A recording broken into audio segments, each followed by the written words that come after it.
No. We're gonna cook our own now. So. For night, Tom, how'd you do it? Tom, how'd you do it? A lot of skill and expertise. You know what I'm saying? Was every steak barbecued to perfection? Oh, you know, Seamus. Goes without saying. Okay. I flipped the meat just so tender, huh? What's the secret sauce, eh? What's the secret What sauce? is the secret sauce? Oh, Yes. it was made out back by a bunch of Out in the back, Puerto out in the back, by yourself. It's a Get secret out of here. chicken sauce, Get baby. Come on, turn that camera off. The crew day.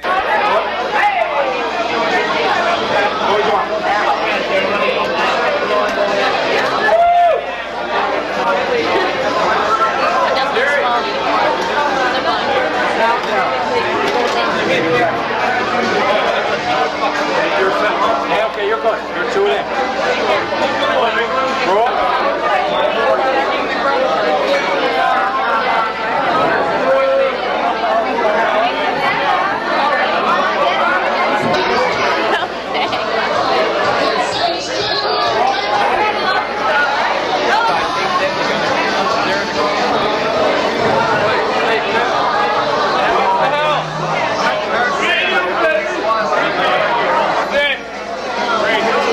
Zoom in, eh?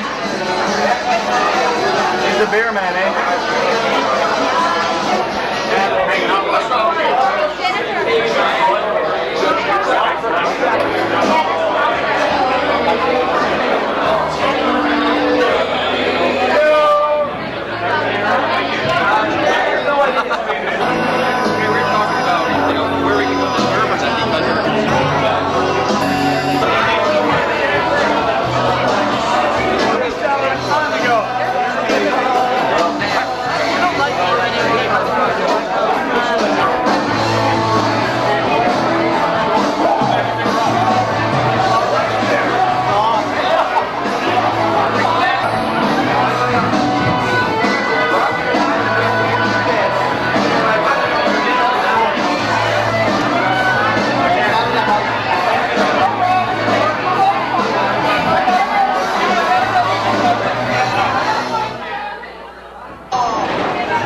Right up there on the top of that falling ladder. Take a look at the score sheet.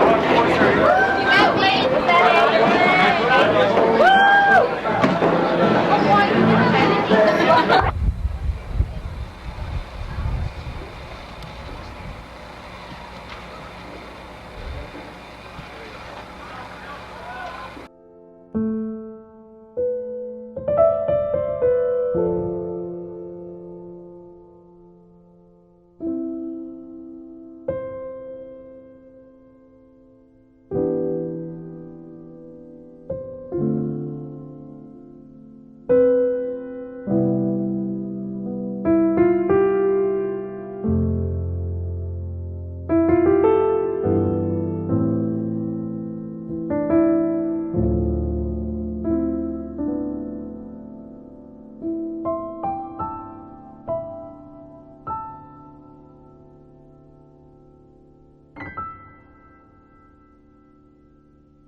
I bet you never seen me look this tall, huh?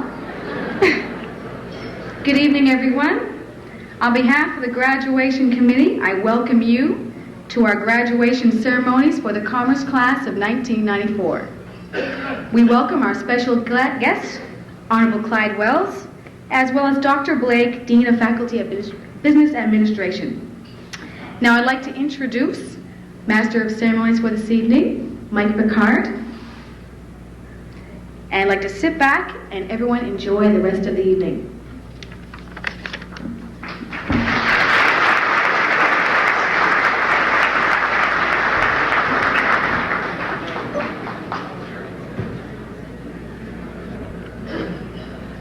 Well, good evening, ladies and gentlemen. As Jennifer said, my name is Michael Picard, and I would like to welcome you here this evening. First thing I'd like to mention, somebody mentioned to me, I heard it on the media, and I've heard it from a couple of people, about a certain former commerce graduate who's done very well in the past day or two. Paul Mccoy ran a time of 28:28 in a 10-kilometer race in British Columbia. Now, to a lot of people, that doesn't mean very much, but he was the top Canadian there, and so he's qualified for the Commonwealth Games again. So I think a round of applause goes to Paul Mccoy for doing a tremendous job.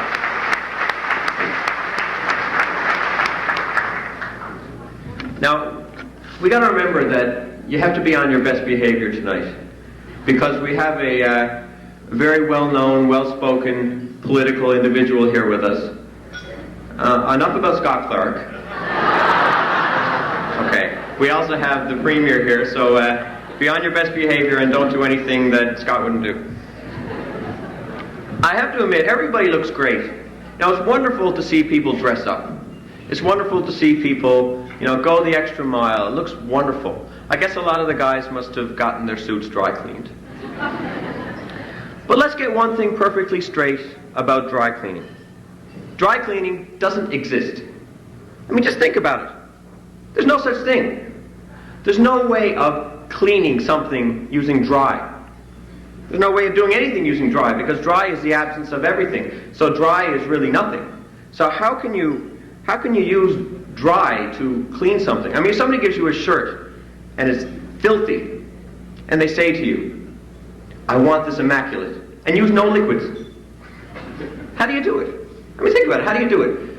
You could tap it, or blow on it, or try to wipe it off, but ultimately you can't do it. So it's really a fallacy that there's anything dry cleaning at all. It doesn't really exist. I think it was actually developed by a commerce graduate.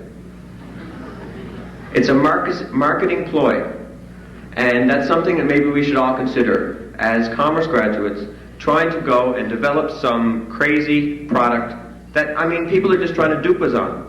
We spend loads of money on dry cleaning and it doesn't even exist. Anyway, moving right along. Thanks for all those laughs. I greatly appreciate that. They told me not to do that joke, but I did it anyway. We're going to introduce somebody to say grace now. Ms. Leanne Power, who raised over $800 for our graduation activities, which is more than anybody else.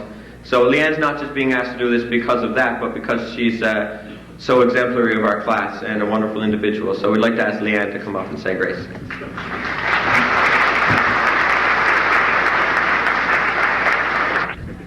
Let's bow our heads together. For food in a world where many walk in hunger, for faith in a world where many walk in fear, for friends in a world where many walk alone, we give you humble thanks, O Lord. Amen.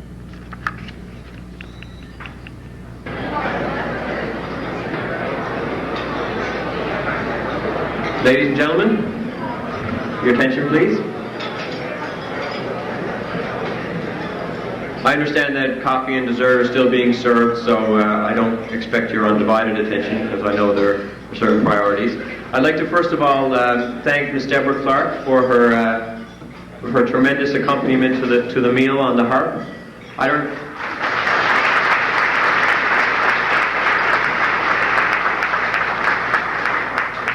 It added a tremendous class and a tremendous amount of ambiance. I don't know if that's a reflection on me or a reflection on the harpist, but it was wonderful. I'm very surprised, though, that nobody got up for the harp karaoke. We had the words going across up here, and the music was ready, but nobody got up. I'm quite surprised. I'd like to just comment on how wonderful the meal was as well. I really enjoyed the meal. It was very tasty. I really love food. Well, we've finally done it, guys. We're going from students to graduates, to people who are going to be working in offices, and people who are going to be going on to other degrees, and people who are going to be starting their own businesses. And it's been a big accomplishment. Sometimes we slide through a particular course and then work extra hard on another particular course. But going 5 years, or for some people more than 5 years, has been a long trip. And so to do a toast to the graduates, I'm asking Dr. Matthias Chikanda to come forward and do a toast.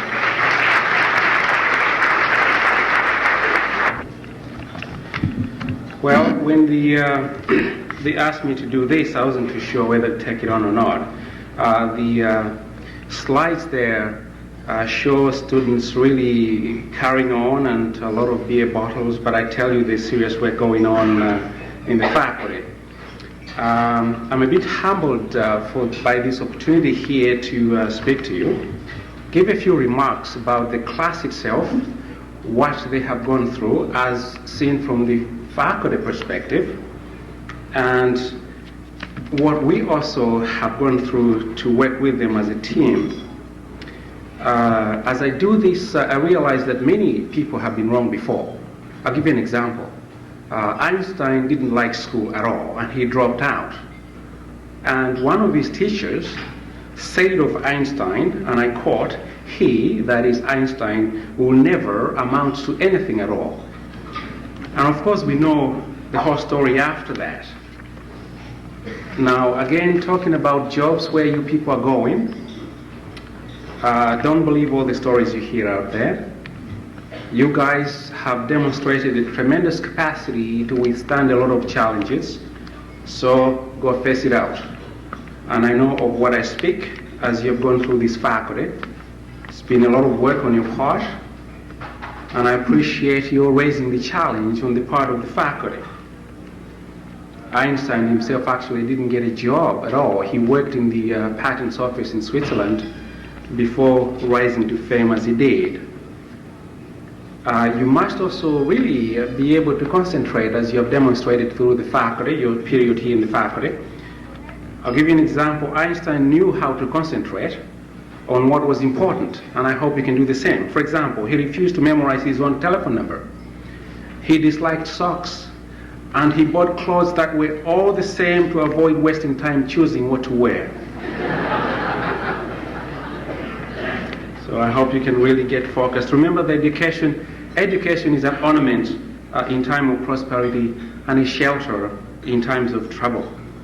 And education really should be a source of vision, and I hope we've given you that vision as you've gone through the faculty. And we must always never lose sight of the fact that where there's no vision, people perish. Now, as you go out into the real world, there's one scary bit here. We have worked with you in the faculty with a lot of assumptions. And we did make a lot of assumptions. Sometimes we relaxed those assumptions. You know what I mean. We started off sometimes in a world where there are no taxes at all. Very unreal. We relaxed them to a few taxes and so on and so forth. But guess what? From now on, you're on your own. All the assumptions are relaxed, and you don't have your professors to go to. A big challenge indeed. And I remember really, as you do this, you go out, I remember the story of this missionary back in Africa. You remember how it is said there that at times the good shepherd takes one of his sheep and puts them on the shoulder. And this missionary went into this village in Africa and really wanted a correct metaphor to use. He couldn't think of anything and jumped right onto an elephant instead of the sheep in that parable. And then he was carrying on nicely until he came to the point where the good shepherd now takes the sheep onto his shoulders, because he had to take the elephant onto the shoulders. And of course, the villagers really, you could see the expressions on their faces. I hope that whatever models we've given you will have to be appropriate to the possibilities of the time in which you live. So much has changed since you entered university. And in the classroom, as I said, we worked with all these assumptions. Out there now, from now on, you are on your own. All the assumptions are relaxed. As you go into that world of realities, there are very, very few assumptions that will help you. The time has now come for you to now separate the mirage from the reality. The ideal really is not for you to pretend that there is one immutable philosophy of life, but to be open to many philosophies and perspectives. And no one solution, as you know, is going to work. I would like at this point now to highlight some of the great achievements of this class. And I do that really with a lot of humility, and I have sampled from across the faculty to see what really stands out. Many things stand out. I'll highlight some of those, one of which is the intercollegiate business competition. This class has continued in the tradition of excellence by having at least 5 teams qualify for the national championships, and we need to congratulate them for that.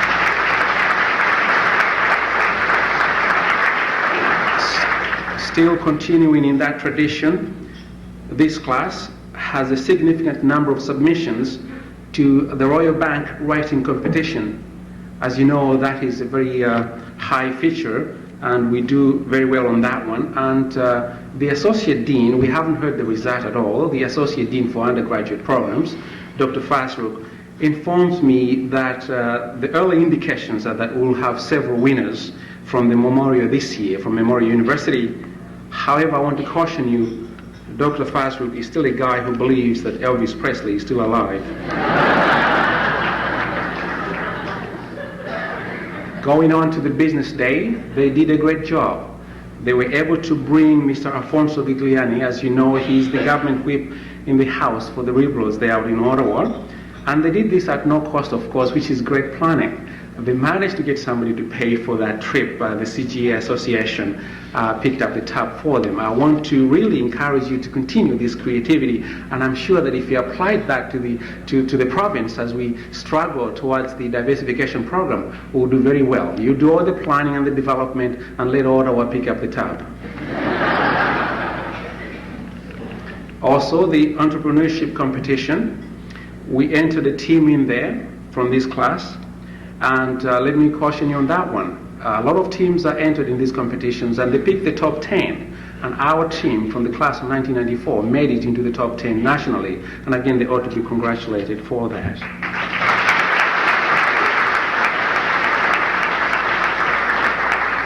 For the events of graduation, there has been a very successful fundraising campaign.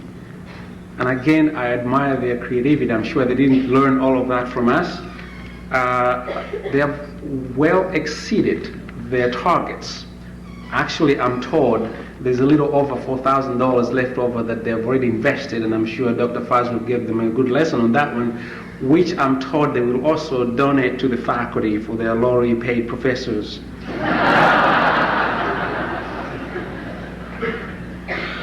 We also have some politicians in this classroom, aspiring politicians. One of them actually voted for Kim Campbell at the PC convention and did so really so that the saying from the days of old that the last shall be the first and the first, namely the PCs, shall be completely wiped out might be true. And that person shall remain nameless anyway, because I know that he still has some political ambitions.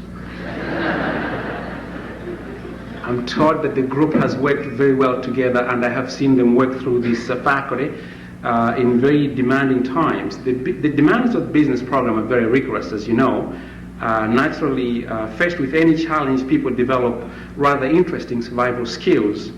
And adversity, as you know, is a two-edged sword, which can either bring people together or divide. Over the years, adversity of one kind or another has produced tremendous cooperative effort among this class of 1994. Just to illustrate a little bit here with some of my own personal experiences in closing, in my house, whenever we give the kids a little bit of directions in terms of what words to use, what words not to use, they have resorted to a rather interesting survival skill. I'll give you an example. We have taught them never to use words like stupid, foolish, etc., or the bad words. And they developed a system. They called them bad word number 1, number 2, number 3, and all the way up. And they knew when to use them. And these are kids 6, 8, and 10. And also, not only did they do that, but one day I would be called Germany, my wife would be called Salvador, and they flip-flop depending on the day of the week. However, the message in all this is this, that they develop these survival skills, and I've seen our students do the same in many ways. One day I was coming out of the office about 11 o'clock at night, my lights were on, and 2 students came to my door and asked me, "Are you going home?" I said, "Who wants to know?" They said, "Well, you are going home now." And I said, "Okay, what's the matter?" They said, "We're using your office." And I said, "Do I have a choice in this?" They said, "No." And I gave them my keys. They used my computer, my office. I discovered in the following morning there were 5 of them. When I came back into the office, I can't begin to tell you how many boxes of empty pizzas I saw in there, how many cans of soda, and a very powerful note posted onto the wall that said, "2 papers done, 1 more to go. Thanks, Dr. C." And I appreciate that. We worked them very hard. They've risen up to the occasion, and I wish to congratulate them for really going through the tough times through the Faculty of Business. In closing, I think you're all a group of winners. We all share in your victory, and we have no doubt that you will continue this record of excellence with the highest sense of integrity. As you all know, education is a two-way process. We, your professors, have learned a lot from you, and we hope that you also have learned something from us. We trust that you'll keep the communication lines open, and we would like to hear more about your future successes, as well as areas where we as professors might have done better. On behalf of my colleagues and Faculty of Business Administration, I wish you all the best as you move on. And for those of you in the story of the pizzas, I'll send you the bill when you start making the big dollars. Shall we all rise now and give a toast to the class of 1994, to this class of champions, and to the Commerce Class of 1994. Cheers.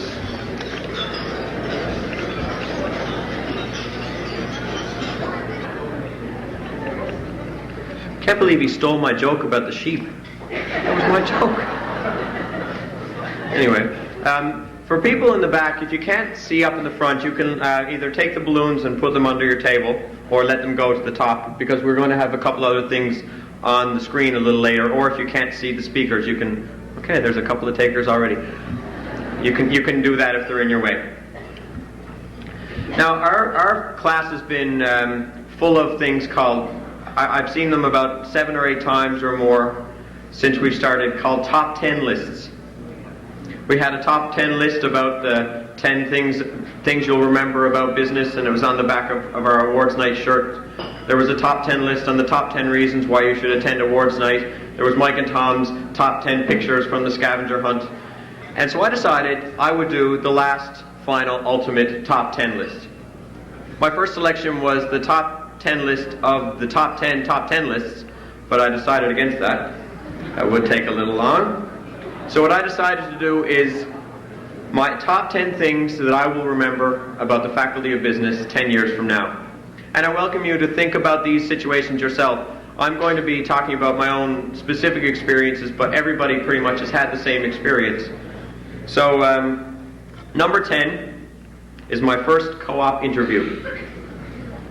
Now, a lot of people's first interview, they may remember being very nervous. For me, it was with an accounting firm. Yes, I actually had an interview with an accounting firm, if you can believe that. And the first thing I did wrong was I spelled the name of the firm wrong on the letter. They still gave me an interview, I don't know why. And I went in and they asked me, "So why do you want to be a CA?" And so I gave them the best answer I could think of. I don't want to be a CA. I want to use your company to help me decide if I want to be a CA. He should have, stopped me right there and sent me out the door and wait. So he was wasting my time and his time. But I continued on with the interview, didn't get a second interview. I used that strategy for all the accounting firms too, and I never got a second interview. I don't know why. Anyway, looking back on it, I'll never forget that, and I'm sure people have strange and wonderful experiences about their first co-op interview that they might want to remember. Number 9, I think most people who've been to any of our parties will remember Brian White's bark. Now, Brian and I don't exactly go way back, we get along pretty good, we're not best friends or anything, but every time I see him at one of our business day, our B-day parties or something like that, Brian starts barking at about 11:30. I think it's his form of communication, and it's very interesting, so, and it's something that is burned into my mind and I'll never forget. Number 8, again, something that everybody here has a close affinity with, almonds. Chocolate-covered almonds. They're very nice the first time you have chocolate-covered almonds. For those of you who have had them on occasion, you may think these are wonderful treats. These are tasty and exciting little things to have. But when you have them every day, they become very sickly. And when your friends start trying to sell you almonds, when you have 36 boxes of almonds to sell, and as soon as a professor walks into the atrium, everybody goes after the professor. You want to buy almonds? You want to buy almonds? It becomes a free-for-all, and everybody becomes so aggressive with it that it just drives you crazy. I never want to see another almond as long as I live. However, I will never forget them, because they're just burned into my memory right next to Brian White. Number 7, now you may not all have experienced this, failing my first test. Now, I did a general degree, so I did a lot of marketing courses, tax, investments, a couple of human resource courses, and I figured on a whim, coming back to it full circle, that I'd take an accounting course. What a stupid mistake. Now, if you're not an accountant, don't do an accounting course as an elective. I took costs accounting as an elective course. Now, anybody who's doing accounting, most people have told me that cost is pretty much the most difficult course. And I figured, what the heck, I did okay anyway in the first 3 courses. And so I took cost accounting, failed both my midterms, and I'd like to give a nice thanks to Mr. Wong for helping me through on the final. Number 6, Dr. Chikanda had mentioned the ICBC competition. There were several people here who were at the ICBC competition, which was in Kingston, Ontario at Queen's University. There's 3 things that stood out in my mind there. And again, it's not just ICBC. People should think about their own experiences of competitions or of different things that they were involved with. But the first thing was when we got on the train, and this story's been talked about a lot, Bill Goff left his shoes on the train. This was his only pair of dress shoes, and we had to do formal presentations. And they went to Toronto while we went to Kingston. So Bill had to go out and buy a pair of cheap shoes to do his presentation in, and he got his shoes back eventually. I think they got rerouted through New York and Rio de Janeiro, but they eventually made it back, so he was pretty happy with that. The second thing was we were in Dorval, in one of the malls, after we got off the plane in Montreal, and there were some date books there. It was just early January, and they'd gone on sale. So we were all looking around at the date books, and a couple of people bought them, and Tom McGraw was commenting on how he got his date book for $4. And so we had a look at it on the train. Poor Tom, he bought a date book in French. Yeah, Tom thought he got the deal, but he should have read the small fine print, or he wouldn't have been able to read it at all. And the third thing, on our way back, we were getting on the train. It all seems to be tied into the train somehow. Maybe it's a lack of trains here in the province, I don't know, but everything happened on the train. We were getting on the train, and I noticed that my bag was soaking wet. And I wondered, had I dropped it in a puddle or something? I looked inside the bag. I'd forgotten to take the water out of my iron.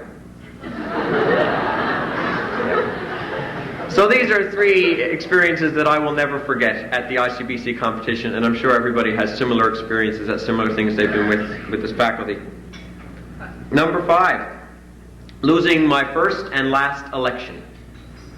Now, it's something I've never really talked about. It's a kind of cold place in my heart. But in term 5, I ran for president of our class, and there was 4 people who ran, and I thought I had a pretty good chance based on the exit polls. But apparently, I didn't win. I was going to demand a recount, but I was pretty sure that there was no problems with the voting or anything like that. And looking back on it now, I recognize and realize that Seamus O'Keefe has done a much better job than anything I could have even imagined doing. So take my hat off to Seamus for doing a great job.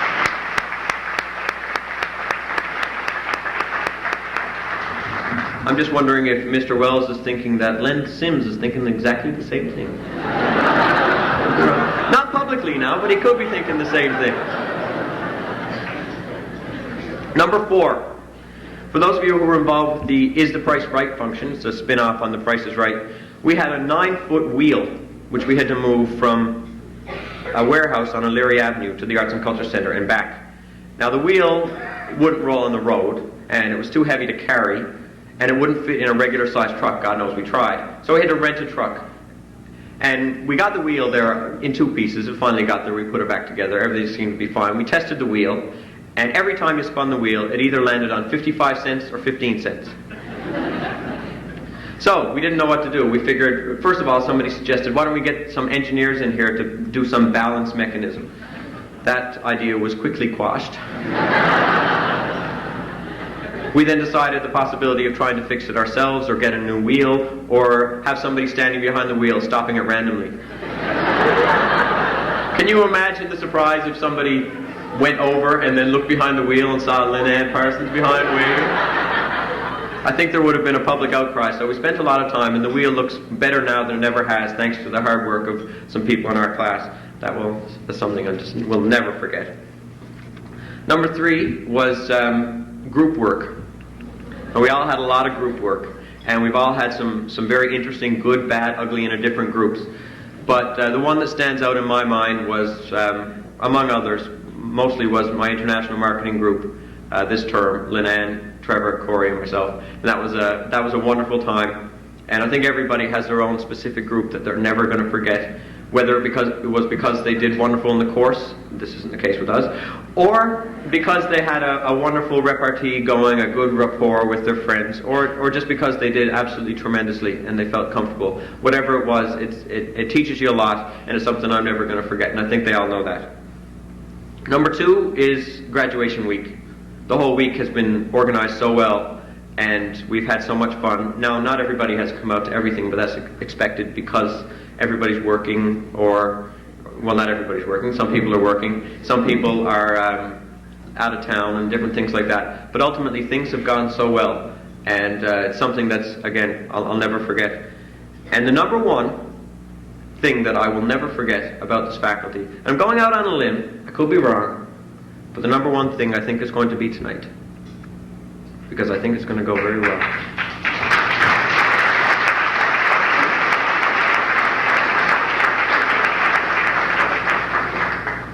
So without further ado, if you want to mull over your own top 10s, while Seamus O'Keefe comes up and does a toast to the faculty and to the administrative staff. Seamus.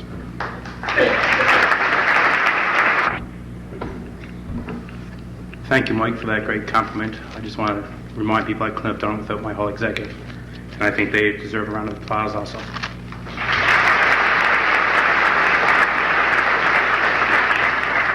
And also, Mike, have you used that dry cleaning joke yet?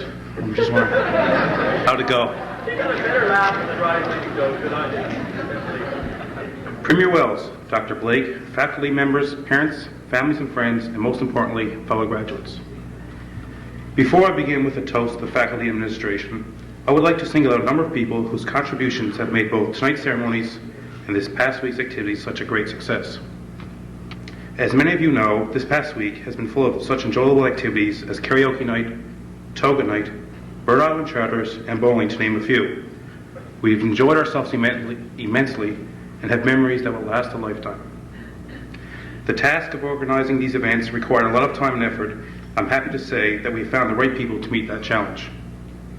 I would now ask that Kathy Galway and Steve Butler please come forward to accept a small token of appreciation from the Commerce Class of 1994.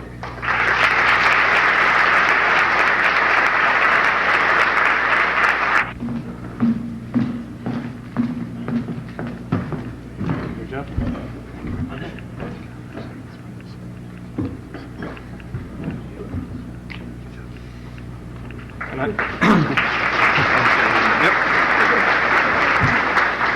I'd just like to say we couldn't have done it without the help of all the people on the grad committee, so thanks a lot.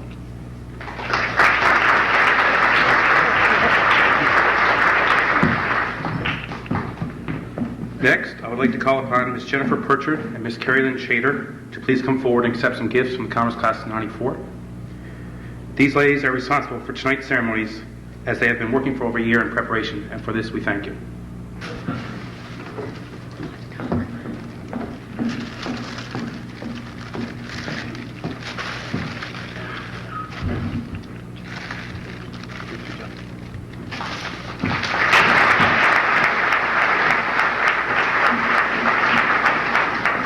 And now on to the good stuff. As president of the Commerce Class of 1994, I've had the opportunity to deal with Dr. Blake and the faculty's administration on a number of occasions, of which Dr. Fraser can attest to. I, as have other students, have always been treated in a professional and courteous manner, and for this we thank you. To the faculty, we are indebted to you for the transfer of knowledge and wisdom, which will enable us to become the future leaders of tomorrow. Although we have not always agreed on issues, we appreciate your opposition and your persistence, as it has enabled us to become well-rounded individuals. You have always accepted our late-night phone calls, our early morning tirades, and have supported us through it all, not to mention accept our late papers. For these reasons, we thank you and offer a toast to an integral part of our academic careers. Please rise as we now toast. To the faculty and administration of Memorial University's Faculty of Administration, thank you very much.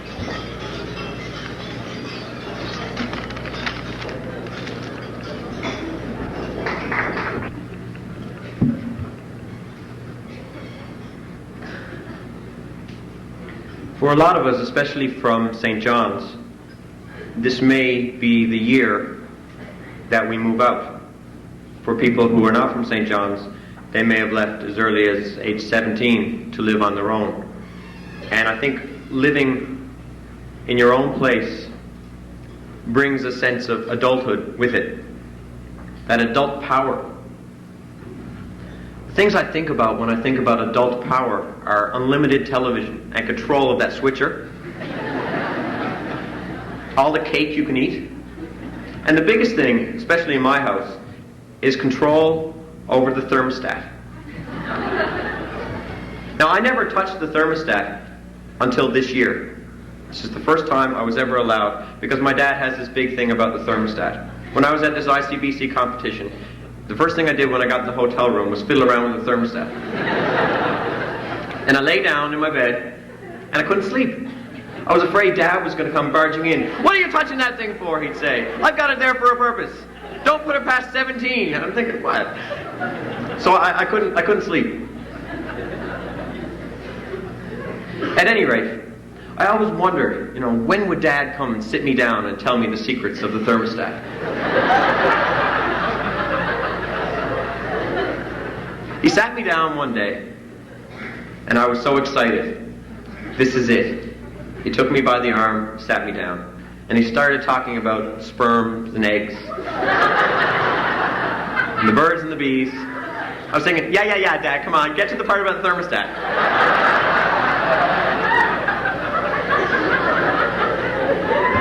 Anyway, so the thermostat for me, and the thought that in 3 months I'm going to be living in my own house or my own apartment, symbolizes, a real transfer, a real change.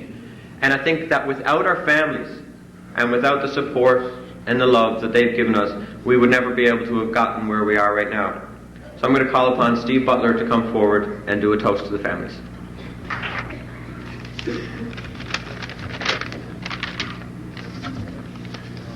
Well, I'm glad I had an opportunity to do this evening, because I know for so many times, the hustle and bustle of the term, you don't get an opportunity to thank your parents as often as you should, and the rest of the family as well. But I'm sure as many graduating students here tonight, myself included, are familiar with the old phrase, "I paid my own way through university. It didn't cost my parents a thing." If we reflect upon the past 5 years, we realize that this is not actually the case. From a monetary standpoint, maybe we did pay our tuition. But how about times we've asked, "Mom, Dad, how about $20? Do you have 20 bucks here? And you know, they never see it again, do they? Funny thing. If we look at it from a cost, from a human resource standpoint, rather than accounting or finance, we see that there are many more costs than apparent at the surface. These costs come in the form of compromise and support from our parents in our times of need. For instance, do we realize how really cranky we get during exams, midterms, that sort of thing? Do we hear our parents complain? No.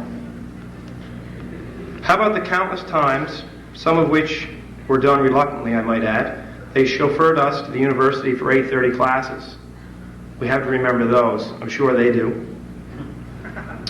And oh yes, as Mike mentioned earlier, the all-familiar, late, and sometimes all-night group meetings. We know that on many a night we kept you awake with the constant key tapping of the computer, buzz of the printer, and occasional fits of laughter that seem to occur as a result of sleep deprivation. As we thank our parents, we should not forget the other family members that have played a very significant supportive role during our academic careers. I feel I can speak for every graduating student in this room in saying, while you, the parents and family, are congratulating us, we take our hats off to you and say thanks for the support during our struggle to reach this momentous occasion. I propose a toast to the family.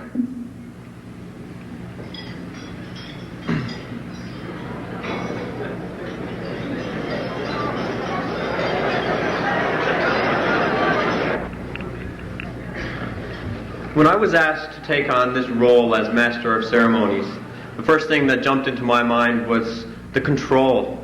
The fact that you can decide how things are going to go, and if you decided to make a change in the program, then that would be your choice. When I talked to Jennifer Purchard today about how things were going, she told me, well, you introduce this person, and then you sit down, and then you come up and maybe tell a joke, introduce the next person, and then you introduce the dean who will introduce the premier. And I was like, what? Wait a minute. Shouldn't I get to introduce the premier? I mean, isn't it my role as the Master of Ceremonies? And I thought, well, they must have a reason. I mean, there's got to be some reason why they did this. And the first thing that popped into my mind was maybe they figured I wouldn't know how to address him properly. So they might say, if they think I might say, here's Clyde, or something like that. Or Mr. Wells, or His Grace, or His Worship, or His Excellency, or His Honor, or His Majesty, or something incorrect. And so they probably figured, well, Picard's going to screw it up, so don't let him do it. And the next thing I thought, well, they don't think that. They must think something else. Maybe I thought that they didn't think I was the right person for the job. Maybe I just was not high enough, didn't have the right, the right genealogy or the right vocabulary to be able to properly introduce the premier, so they figured they'd push it off to Dr. Blake. But I looked a bit deeper and I figured out that I know why I am not introducing the premier. Originally, they had Scott Clarke pegged to do this job. Scott is an ardent progressive conservative, one of 8 in the province.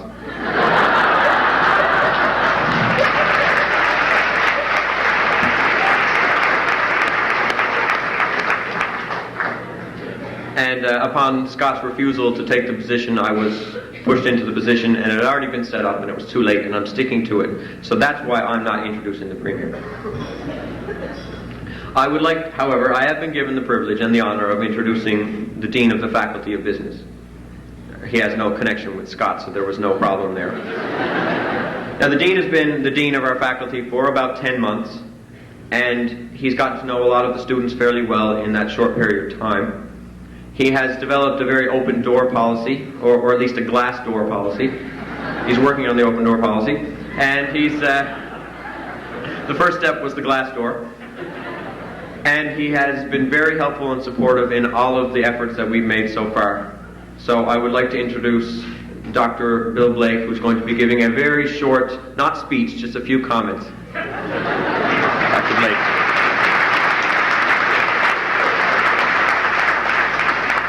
You're a very hard act to follow, Michael. I'd like to start by commenting on the slideshow we had an opportunity to watch earlier. And I think these comments are directed more at the parents who are here tonight than at anybody else.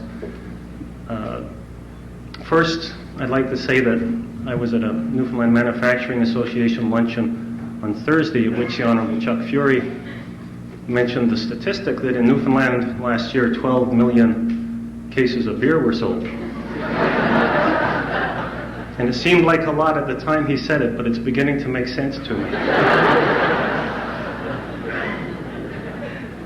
I really was quite struck by the number of beverage containers that appeared in those slides. And tying that to Seamus O'Keefe's comments about the social activities of the past week, you parents may be beginning to wonder what those $20 and $20 and $20 were in fact spent on. Let me reassure you, our role is to set the standards. They have all met them. We might have to reassess them for next year's class. And the final comment I would make with respect to the slideshow, for those parents who are still pondering what an appropriate graduation present would be now that your son or daughter has left university and is heading to the real world, perhaps a nice beer stein would be appropriate. Having said that, I'd just like to make a couple of comments before I introduce the Premier and tell you a story as well. And the comment I wanted to make really reflects on the convocation address which many of you listened to yesterday. Ed Finn gave an address to the convocation, and it was a good one. He raised a lot of issues that we should reflect on. But at a point in his thoughts, he made the suggestion that to succeed in business, you needed to be ruthless. And I would like to suggest there is another alternative. And I think whoever picked the words from Emerson that came on, were put on the program tonight, picked very wisely, because Emerson talks about success and what underlies success. I would simply say that business is competitive. You do have to work hard to succeed. You do not have to be ruthless. There is room in business for people to have values, a sense of what's appropriate and what isn't, a sense of ethics, a sense of honor, and to be successful. What you really need to succeed in business is creativity, flexibility, adaptability, persistence, the willingness to work hard, the willingness to take chances, and hopefully in your time with us, you have honed those qualities and will be in a good position to put them into effect as you leave us. Okay?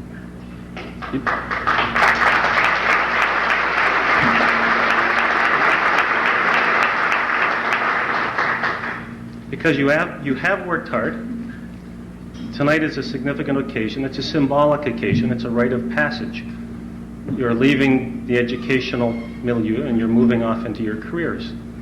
And we hope very fervently that we have prepared you well for that. We know you have worked hard towards that end yourselves. Now I'd like to share a story with you, and it's to do with my own academic progress, because when I completed my PhD, I was, as you are tonight, quite elated.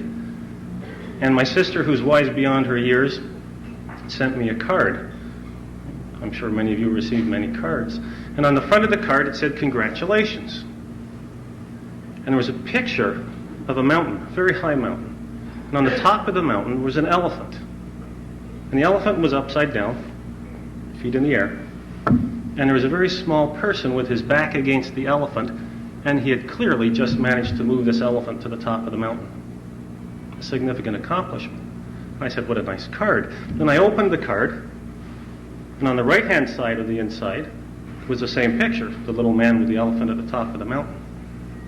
But on the left-hand side of the card, at the bottom of the mountain, was a plane, and on the plane were 4 or 5 more elephants.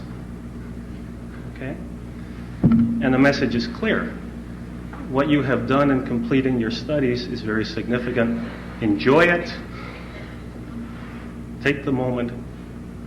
Be proud of yourselves, you deserve to be. But recognize that life is full of challenges, and they will come from now until the day you die. And we hope very much that we have prepared you to meet those challenges, and I would encourage you to take them on head on and to do your best. You won't succeed at all of them, but you will succeed at most of them, and I wish you good luck in that process. Now, Michael has told me how not to introduce the Premier. And I know from past experience another way not to introduce the Premier, which is at length. The Premier has been a friend of the faculty. He talks regularly to our Associates Roundtable series every fall, and we do appreciate that. I appreciate the fact that he accepted your invitation to speak here tonight. And he's going to give a speech, I'm not. So without further ado, I'd like to call on the Honorable Clyde Wells to address this group.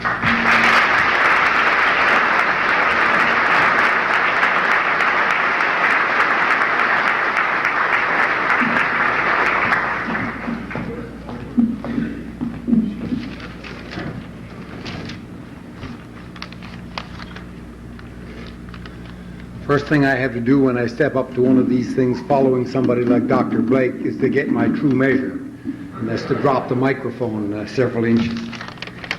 Thank you very much, Dr. Blake, and my thanks to the graduating class for their kindness in doing me the honor of inviting me to speak to you this evening. It gives me a great opportunity to share in some of your excitement at graduating from our alma mater. And I say our alma mater because it's mine too, although nobody in this room might remember when I graduated from Memorial, it being some 35 years ago. But it's my alma mater, and I'm as proud of it today as I was then.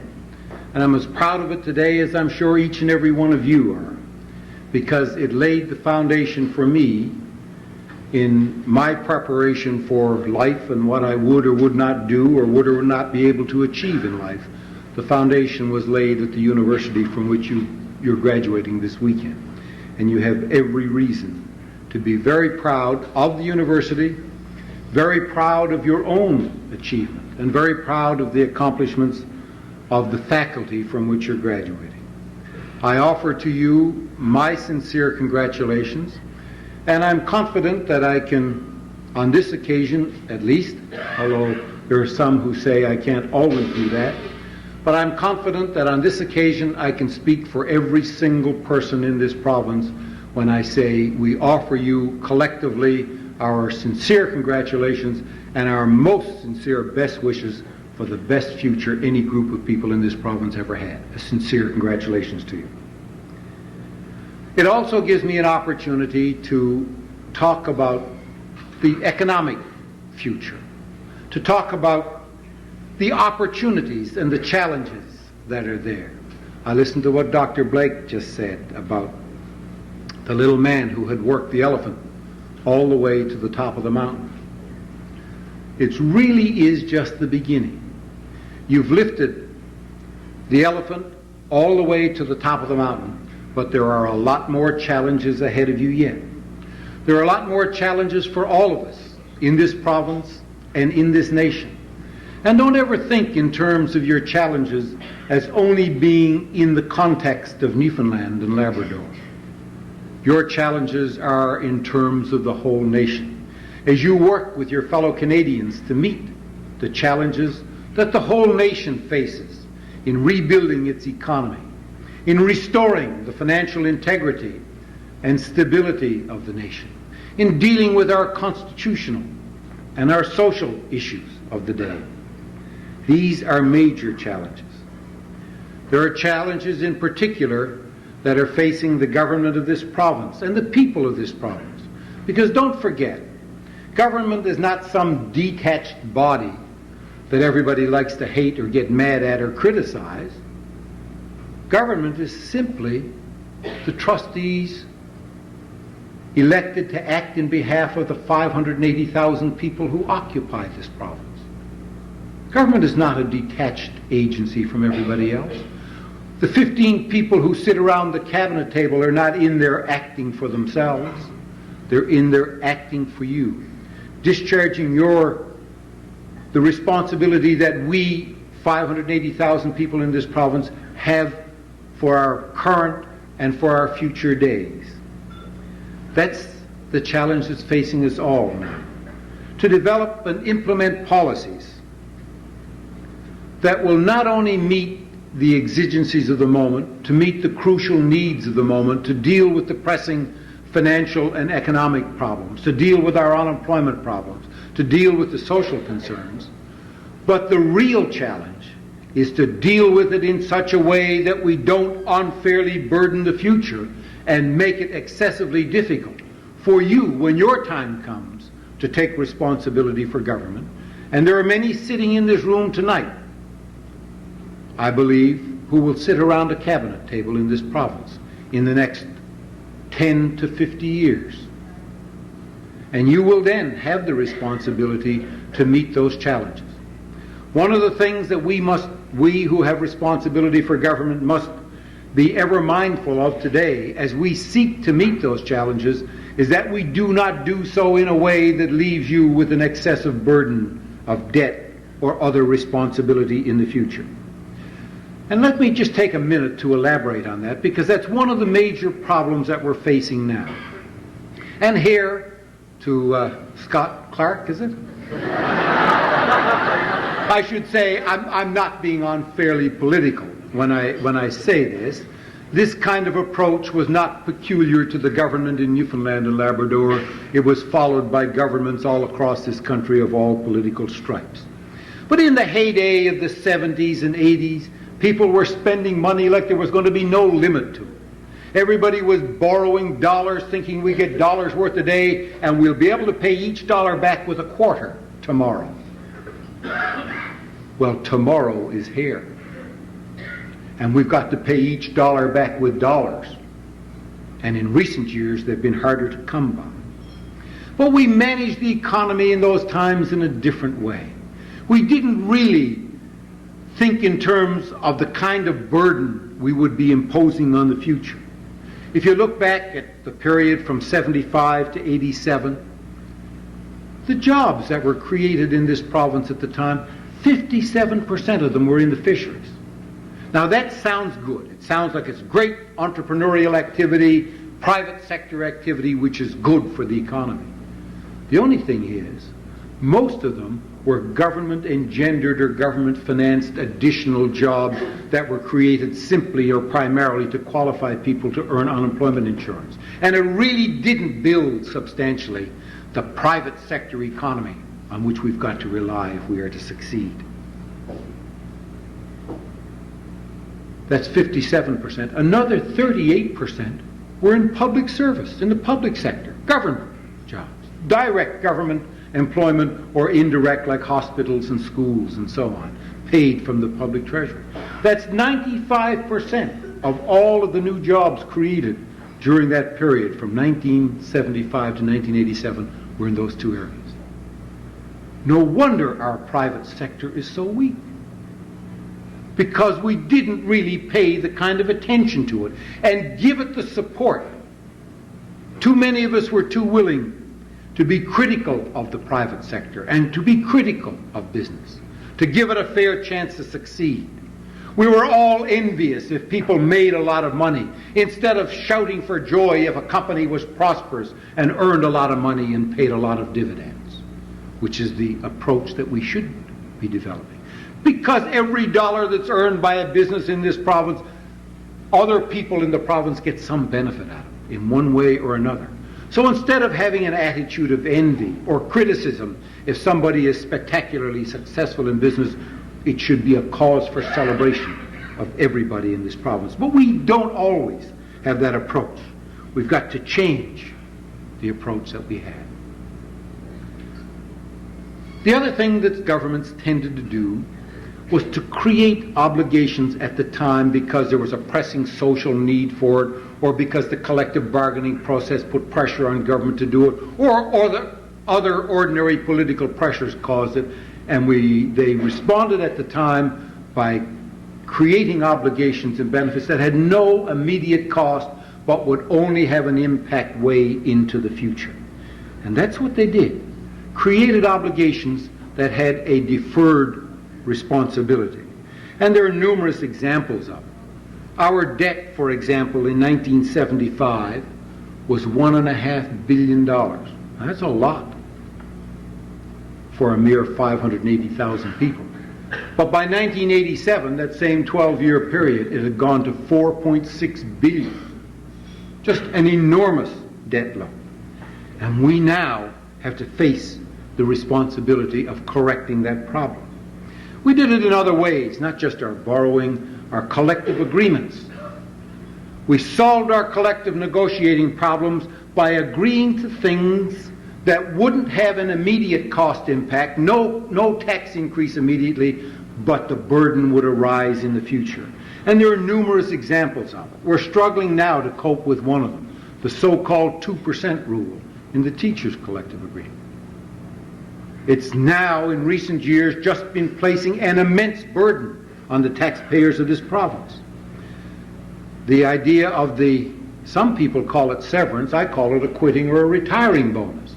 Severance is a sensible, responsible approach for all employers. When employees have to lose their jobs through no fault of the employees, but because of market circumstance or some other reason, where it's necessary for employers to lay people off, severance should be paid. We can't ever forget our responsibility to our workforce. And I hope you business students will carry that forward throughout your career. Don't forget, you may lead the business. You may even manage the investment, but it's the workforce that in the end will produce the products for you under your guidance and leadership. And don't ever forget your responsibility to them. But what we did in government, it's not done in the private sector anywhere, they extended severance to apply when somebody would quit and take a higher paying job somewhere else. They got a quitting bonus, and they still called it severance. When people went to ordinary retirement, they got also this retiring bonus, and it was still called severance. They extended it to retirement and to normal leaving of the job. Well, that burden will cost the taxpayers of this province $75 million over the next 5 years in just one sector in the public service. But it was easy to do because it had no immediate impact at the time, and it got deferred, the obligation got deferred to the future. Well, the future is here, and we have to cope with it now. There are numerous other examples.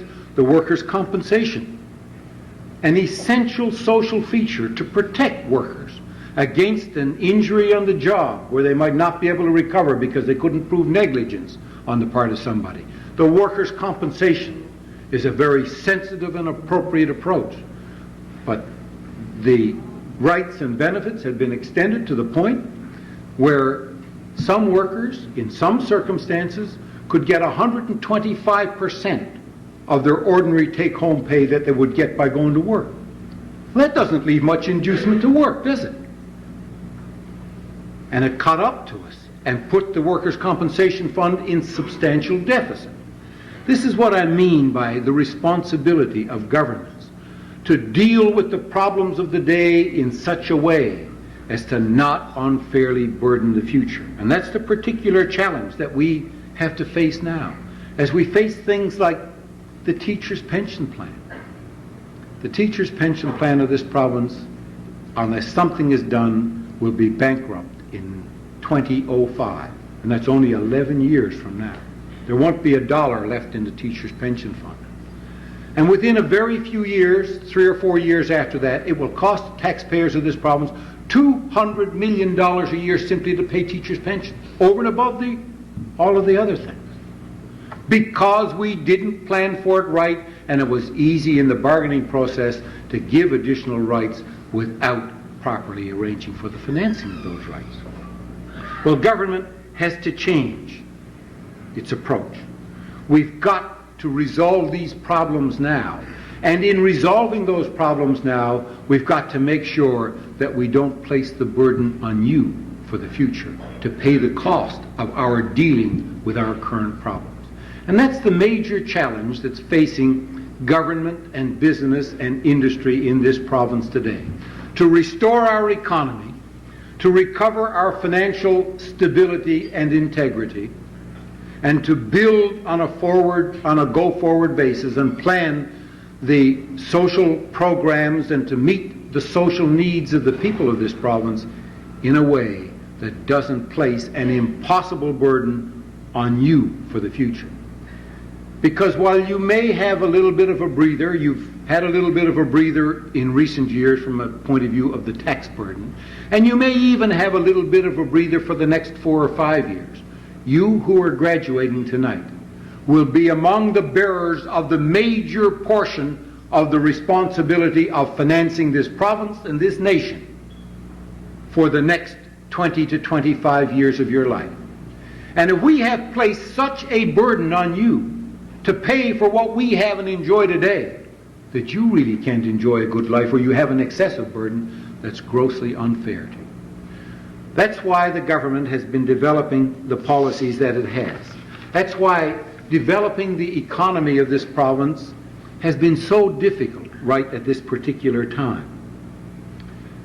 It's a daunting problem, but it's not an impossible one. I have every confidence that working together with business and industry, working together with groups and organizations in the province and in the nation, we will indeed be able to overcome those problems.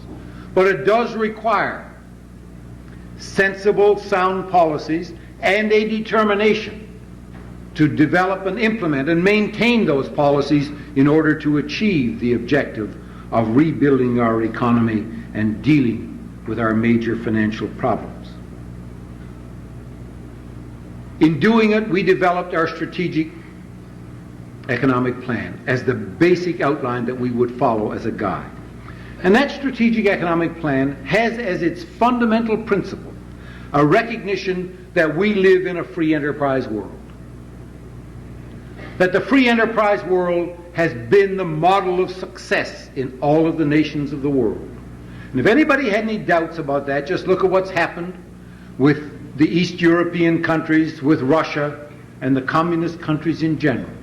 As they fell further and further behind and could no longer sustain themselves economically, they had to abandon the approach and start to move as rapidly as they could toward a free enterprise system. That's not to say that there's no place for public involvement in economic and commercial activity. There may well be a place. It may well be desirable either for public financing to do something or for public financing to join with the private sector in carrying out an economic activity. Like, for example, the fixed link to Prince Edward Island is a clear example of the private and public sector working together for the economic and social good of a significant part of the nation. Like Hibernia. Hibernia is a partnering of the public and private sector. So there are times when it's appropriate to do that. But basically, if we're going to run a successful free enterprise system, we've got to let the private sector be the engine of the economy. Give it a free rein within reason, and let it loose to use its initiative and its capability to develop and expand our economy, and in the process provide the jobs that our people need. We've got to get the public system off the backs of the private sector. And that's been a cornerstone of our policy in every respect, as we start to eliminate the unnecessary regulations, as we start to reduce the tax burden, as we carry out our program of privatization, meeting with some difficulty here and there, a particular difficulty in the case of hydro at the moment, but I would hope that we will be able to overcome that and proceed. We've got to give the private sector the free rein that it needs to be the economic engine, and to recognize that the real role for government is to create the economic and social climate that is conducive to investment and conducive to a successful operation of our economy by the private sector. That's the real burden of government, to look after the economic and social climate so as to make it most attractive for investment. And there are some key components of that, not the least of which is that we create a business climate that's not only attractive because of some other factors, some of it attitudes of people, some of it attitudes of people outside this province, Because of those other factors, and some of it due to our weather and a few other factors, because of those other factors, I believe we have to go further than simply making our business climate attractive. We have to go so far as to make it virtually irresistible, to make sure that we are going to attract the kind of investment that will allow us to have an effective economy. That's why we've started to move in areas like taxation on business. Even in these difficult times, when we've had to raise personal taxes in the last few years, when we've had to increase other forms of taxes, we've lowered business taxes. The general corporate rate was lowered 2 years ago from 17% to 16%, and in this year's budget it was lowered from 16 to 14%. The manufacturing and processing corporate tax rate was lowered from 17% all the way down over the 2-year period to 5%. The small business rate was lowered from 10% to 5%, because we want to make it attractive. And we recognize that in reality, a tax on business is like a penalty on the economy. We as individuals live and take advantage of the benefits, the social programs, and other benefits of living in this province. Businesses and the operation of businesses are the driving engine of our economy that keep us going. So every dollar of tax we extract from business is a kind of a burden that we're putting on them that makes it more difficult for them to compete with other provinces and other parts of the world. And our people have got to understand that.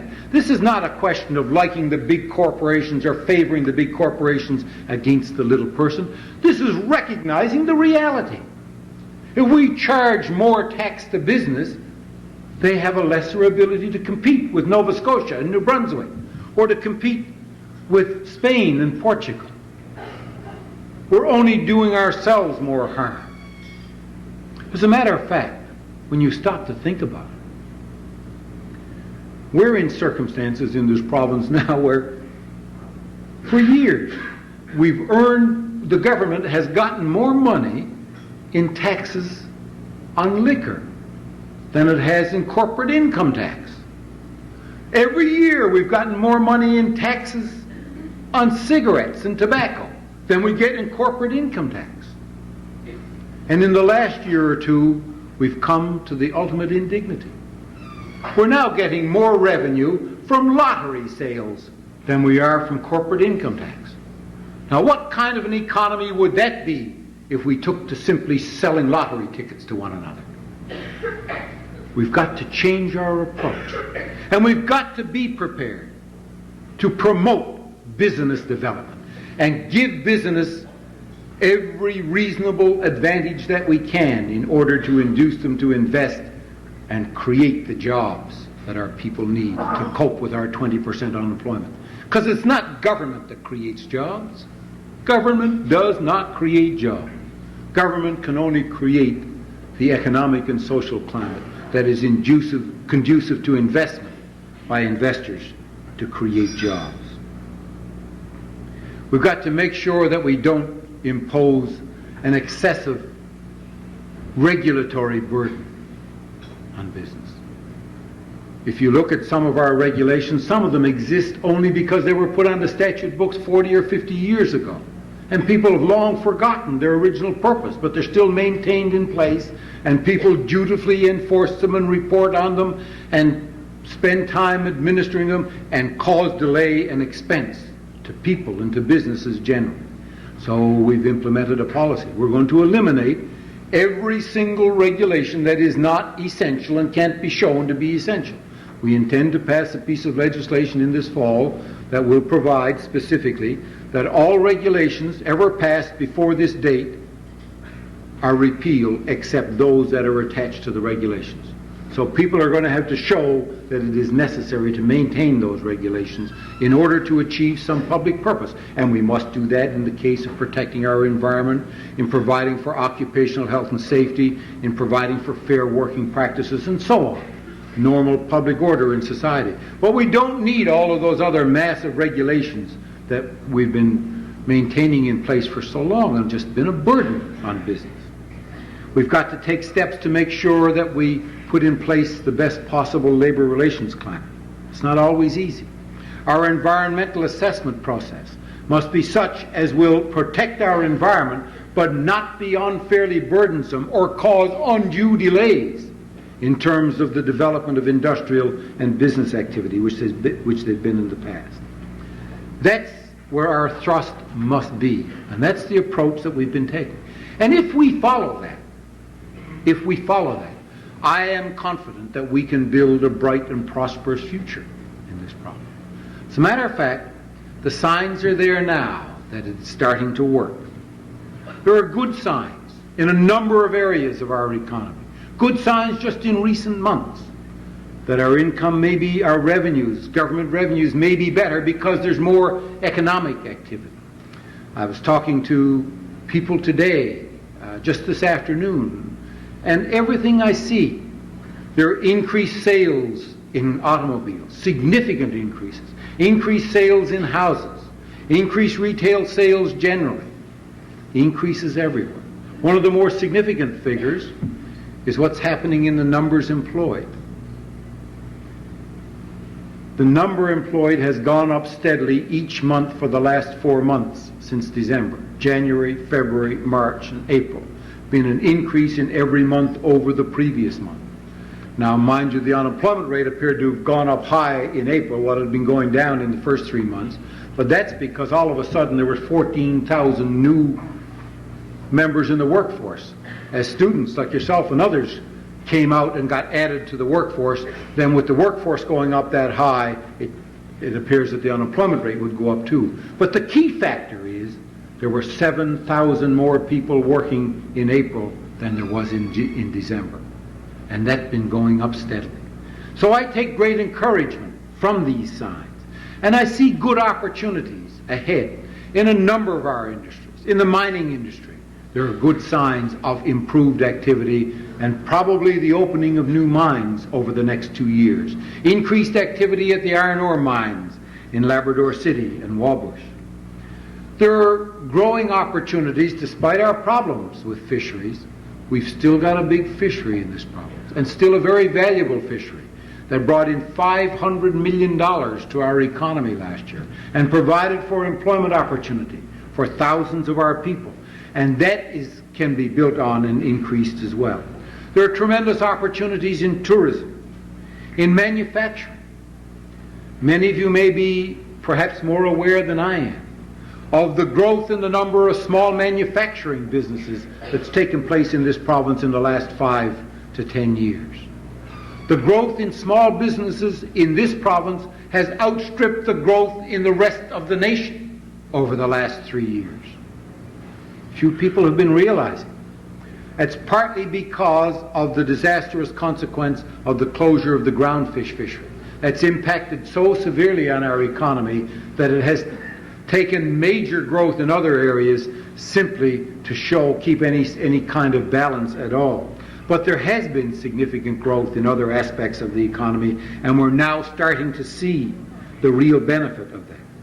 There are terrific opportunities in the information technology fields, as most of you would know much better than I do. There are great opportunities in the oil industry. The oil industry is going to play a major role in the future of this province and build and provide opportunities for a variety of other businesses to develop to service what comes out of that oil industry. Terra Nova is well along. Yes, it's over budget, but that doesn't come as any surprise. It's still clearly and very much within the original estimates of what the cost per barrel of oil extracted would be. And as long as it keeps going more or less along the lines that it is at the moment, it will be a viable operation that will repay every dollar it ever borrowed, repay all of the interest that it owes, return to the investors all of the money that they invested on it, and with a reasonable prospect for oil in the future, return to them a reasonable profit as well. I'm happy to be able to tell you tonight that there's enough of an attraction in our offshore oil industry that the owners of the Terra Nova field now want to move without delay in proceeding toward the development of that field. And I'm confident that within the next 12 months or so, you will see some significant decisions made and announced as to the development of the Terra Nova field. But that's not all. They're doing exploration this summer on the west coast of Newfoundland. I don't know how many of you in this room are aware of it, but there were pumping oil wells there 100 years ago. They didn't pump a lot, between 2 and 10 barrels a day per well, but that was normal for some wells in those times. They didn't run for very long. They closed in the early part of this century because they drilled where they saw the oil coming out of the ground and not where the reservoirs were. And the oil came out of the ground where the cracks in the rock allowed it to seep. Now, with today's technology, they can look for the bodies of oil, and that's exactly what they're doing.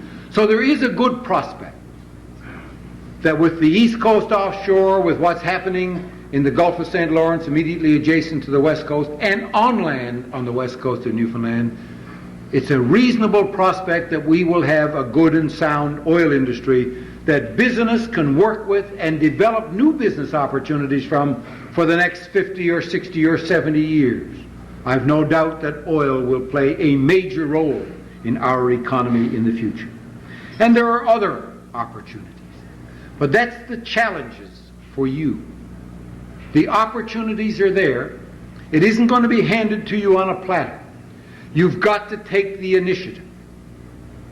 You've received the training and the guidance. You've developed the skills. What you need is the confidence. And I've no doubt that you've got every reason to have that confidence. And I disagree too with Mr. Finn. Not only do you not have to be ruthless to succeed in business, I would say to you, you won't succeed in business if you are ruthless. Ruthless people are just predators. They seldom succeed on merit. What you need to succeed in business are the kinds of things that Dr. Blake talked about.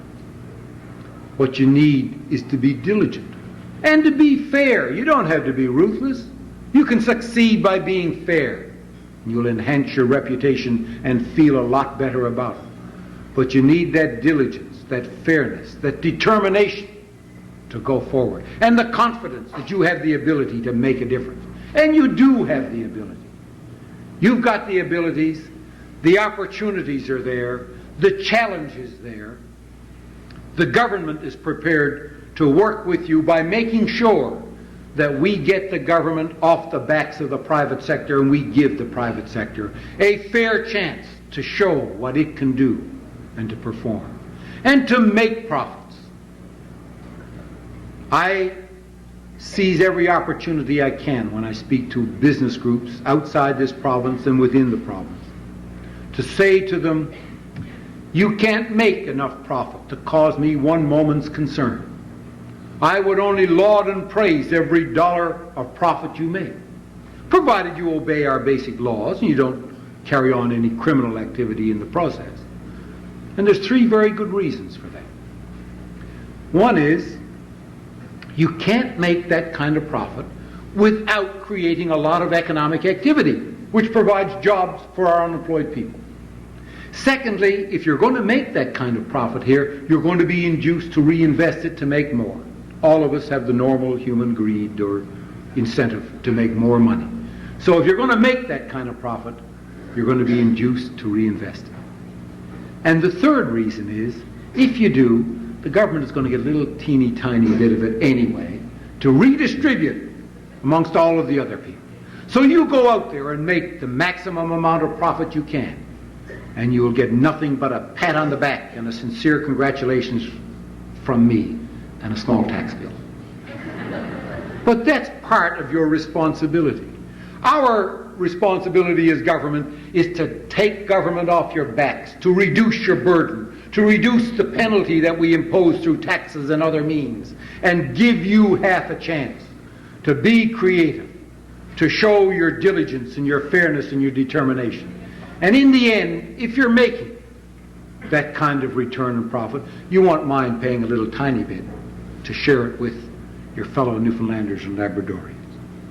I have every confidence that you will provide the kind of leadership for the future if we, government, give you half a chance You will provide the kind of economic and business leadership that this province needs to prosper. It's our responsibility as government to make sure that we don't put undue impediments in your way, and that we build an economic and social climate that makes it reasonable and fair for you to invest and proceed and use the knowledge and capabilities that you've developed at university, and to use your skills and financial resources to build our economy. When I look at what this School of Business has done, and what the students at this School of Business have achieved in terms of awards and recognitions and competitions that have been won, major national competitions, and I was going to say monotonous regularity, but that kind of regularity doesn't get to be monotonous, but certainly with a very acceptable degree of regularity over the last 8 to 10 years, I have every confidence that this province, for its next decade, will, in your hands, be in the best of hands. On behalf of all of the people of the province, sincere good wishes, congratulations, and go for it. Thank you very much for listening.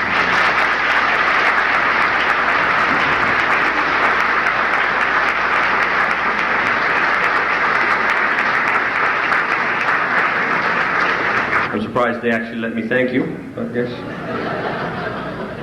And thank you for... Ooh, he's been shot.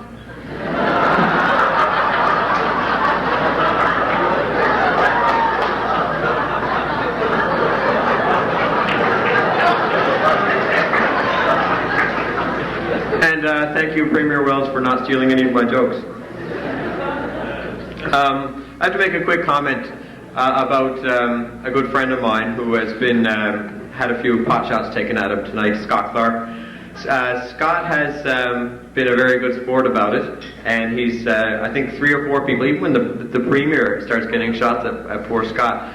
I just have to say that at the ICBC competition, Scott was my partner up there, and despite the fact that I had a couple of blunders, he never faltered. So he was... I think everybody who has taken a shot at Scott is very lucky that he's sitting in his chair and isn't up here taking shots back, because he's a great guy. So just getting that in, Scott.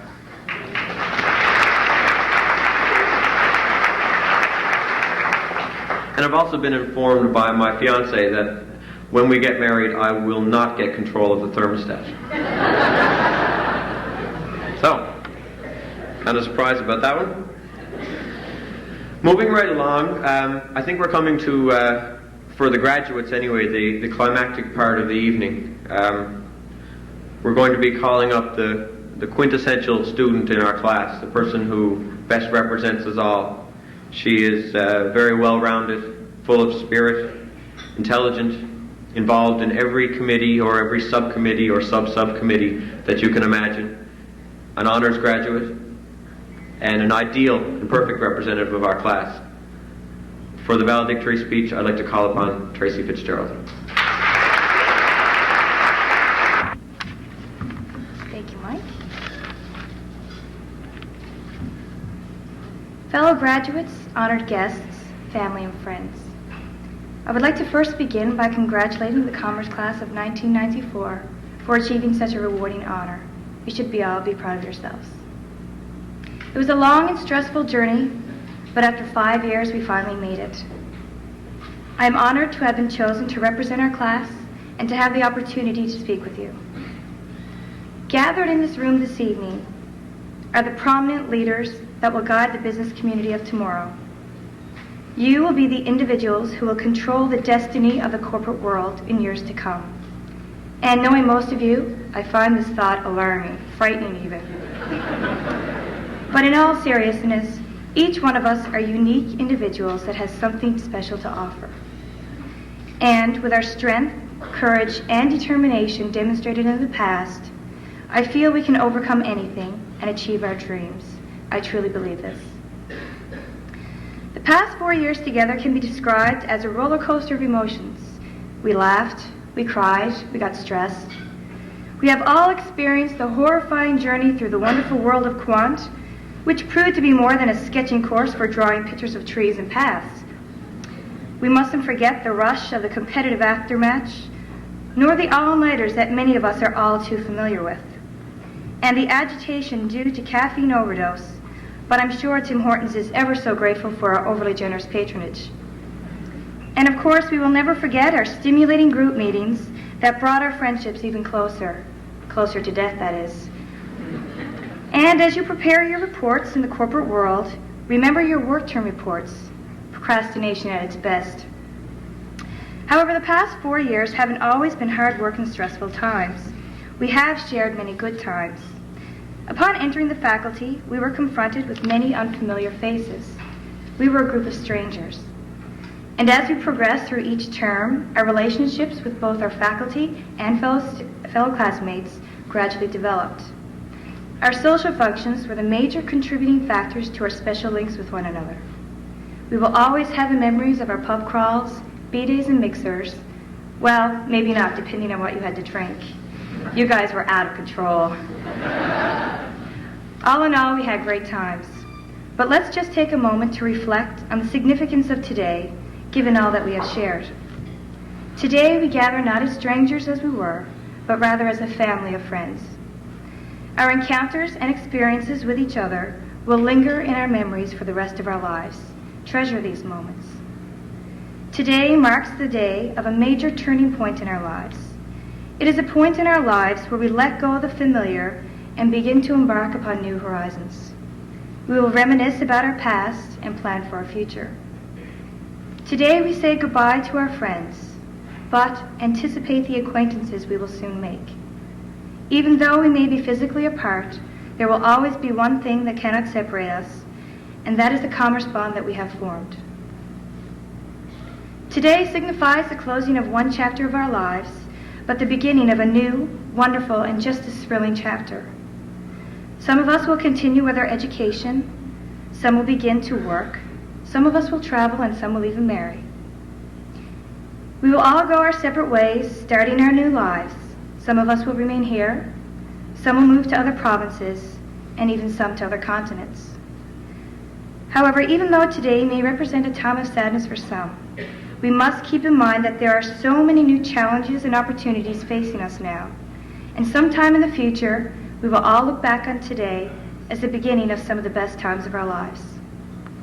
So as we sit here this evening reflecting on how far we have come, we recall that upon entering the program, we believed that we knew so much about the aspects of business. Little did we know how wrong we were. But after 4 years of study, we can honestly say that we now know what we are doing. Well, we hope. So yesterday at convocation, we received our Bachelor of Commerce degree. But we must understand that this degree will not automatically open the doors of prosperity. Rather, it can be viewed as a key, and you the key holder. We will be responsible for the doors we open. We all have the knowledge and potential to succeed. We have evidence of this as we sit here this evening as graduates of the Faculty of Business. However, it is up to us to control our own destinies. We are now entering the real world, and the choices and decisions now facing us are critical to our future successes. Many of us have our own views on what success is, but I strongly believe that success is not the heights you achieve, but rather the obstacles you overcome. Your success will be determined on the attitude you possess about yourself. Thus, in order to achieve success, you must believe in yourself. I sincerely wish you all the best of luck in overcoming your obstacles, and I look forward to gathering again sometime in the near future. So, to the Commerce Class of 1994, my family of friends, I am honored to have known you all. Congratulations in having reached a tremendously rewarding milestone in your life. I wish you all the best of success for the future, and until we meet again, God bless. Thank you.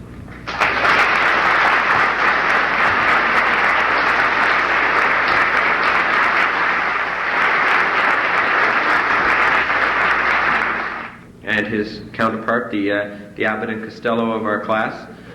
We're going to have Alex Bud Abbott Fazaruk and Dr. Lou Costello, no, it's the other way around, Lou Costello Blake are going to come up. Dr. Fazaruk's going to be doing the slight roasting and toasting while Dr. Blake presents some awards to some students in our class. This is, as you know, my first graduating class as dean, and some of you in the room may not know, although I'm sure all the graduates do, that it's Alex's last graduating class as Associate Dean Undergraduate Programs. He'll be finishing his term in August, and he'll be taking a sabbatical, much overdue, Cheryl's probably saying, and we wish him well on that. But I thought I would like to mention at this point, as the graduates are well aware, the dedication that he has put into the job, the closeness that he's developed with the class.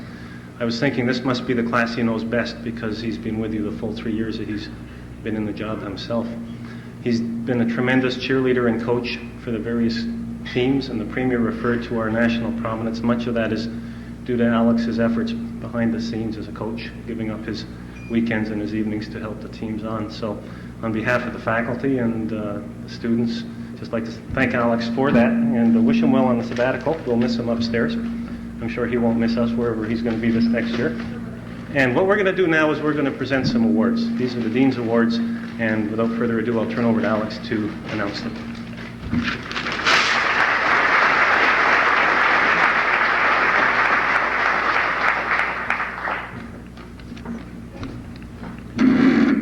Thank you, Bill, and I've appreciated those kind remarks, so I won't give my usual OB joke at this point.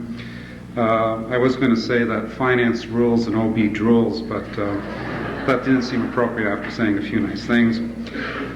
These Dean's Awards were started in 1982 to honor those people who have not only achieved academic excellence, but also have done a little bit more in service for the semester. It has honored, or it will honor, people who have contributed to scholarship, leadership, and service, not only to the Faculty of Business, but to the wider university community. We have 3 recipients this year for these particular awards.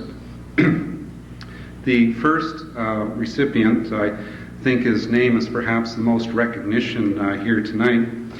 Even the Premier of the province knows his name. It is, of course, Scott Clarke. Scott has achieved one of the highest academic averages in the graduating class. He was the runner-up for the Rhodes Scholarship. He did represent Memorial in the ICBC debating team. He was president of the MUN Progressive Conservative Club.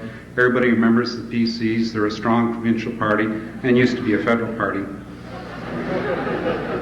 I noticed while the Premier was talking that Tanya, his girlfriend, who is a staunch Liberal, they were holding hands during Premier Wells's address.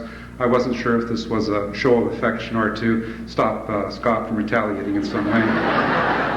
Anyway, without further ado, Scott, come on down, and you can't speak. You just get the award. But Scott Clarke.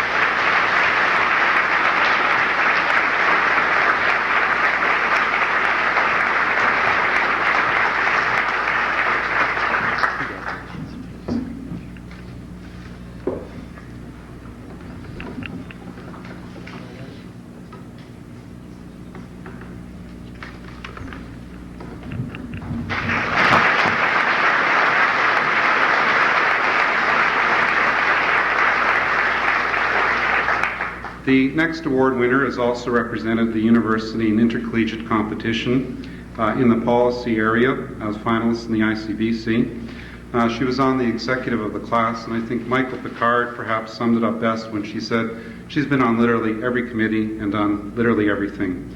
The class valedictorian, Tracy Fitzgerald.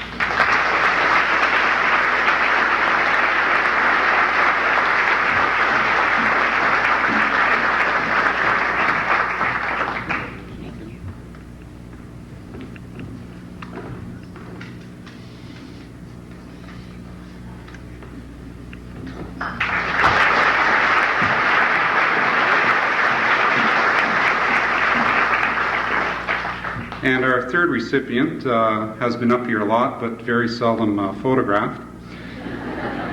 He too was on the ICBC team and has the distinction of being named to 3 different ICBC teams. He was originally supposed to be on the policy team, then when we reshuffled the teams, he was selected for the business game team, and finally ended up debating at the national championships. As is also mentioned, he was on Is the Price Right, organized the awards night, and has done a lot of interesting little things. During this week, he was in charge of the photo scavenger hunt, and I thought you might have mentioned Laurie Garland and my picture as one of your highlights, but I guess that will go on notice. Anyway, Michael Picard.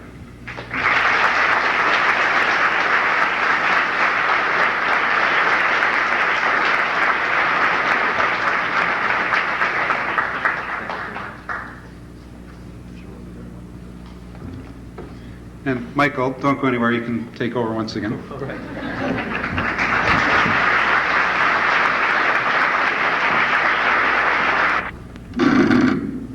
Scott, Tracy, I do get to respond. I have the floor, remember? No, I will not. A couple of quick comments before we get to our final proceedings before the dance. Sort of follow along some of the comments that Tracy has made. This is literally our last night together as a class. I think we're all going to do our best to make it a really good one, a wonderful night. The Premier mentioned challenge. Well, I've got a little challenge for people for tonight.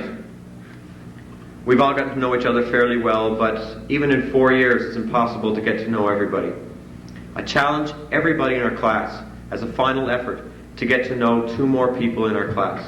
Get to know them more than just their first names, get to know a little bit about them, and try to have some image that you'll remember, that you remember that you got to know them for the first time tonight.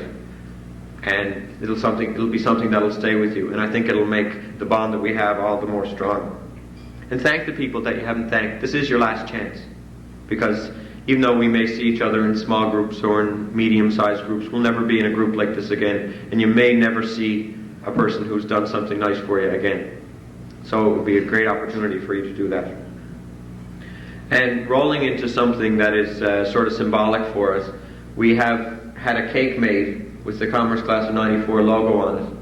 And Kim Button, who was one of our co-op students, is graduating in this term. And her mother, Nellie Button, is a non-co-op student who was graduating at the same time. We thought that was a very touching element to our class, added a little bit of something different to our class. And we've asked them to symbolically cut the cake for us. Not to cut it up into 712 pieces, but just to make a symbolic cut for us. So.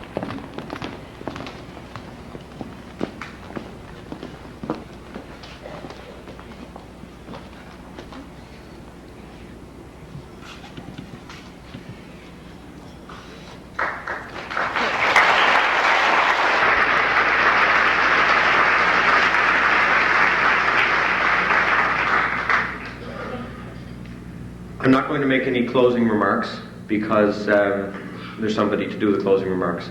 We were going to have the closing remarks and then have the video and then have the cutting of the cake, but I would have had to introduce the people to do the video and the cutting of the cake. So I, in effect, would be doing the closing remarks. So we left the closing remarks to the closing, like you would. So I would like to personally thank everybody for being a pretty good audience. I appreciate it very much, and special thanks to all the staff and the faculty and the parents and the Premier, all for attending our graduation. It's been a great night so far. The best is yet to come, and without further ado, I would like to introduce Carrie Chater, who's going to be doing the final closing remarks. Thank you, Carrie.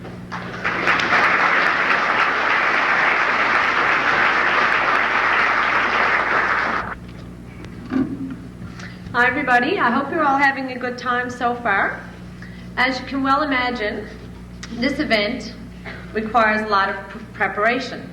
I'd like to take a moment now to thank everybody who has been involved and to our special guests for attending this evening. Again, I'd like to thank our Premier, the Honourable Clyde Wells, the Dean, Dr. William Blake, Dr. Matthias Chaconda for his lovely toast to the students, Jerry Carew for the videotape you've just seen, Tom Caravan and Greg O'Leary for providing us with the taped music for our graduation events, Deborah Clarke for providing us with the dinner music, Andrea Connolly for directing our fundraising activities all term. She did a fabulous job.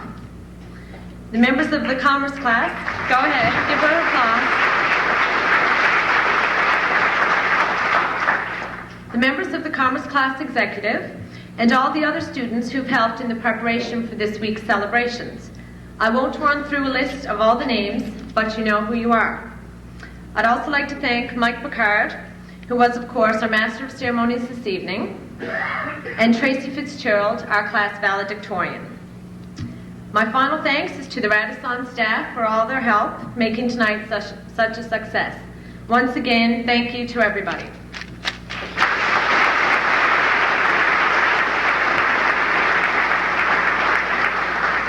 Okay, now in preparation for the dance, we're going to have the Radisson staff take the tables down and things like that. So we'll be wheeling the graduation cake out into the reception area where everyone can go and help themselves, and then the room should be ready for us in about 20 minutes or so. Thank you.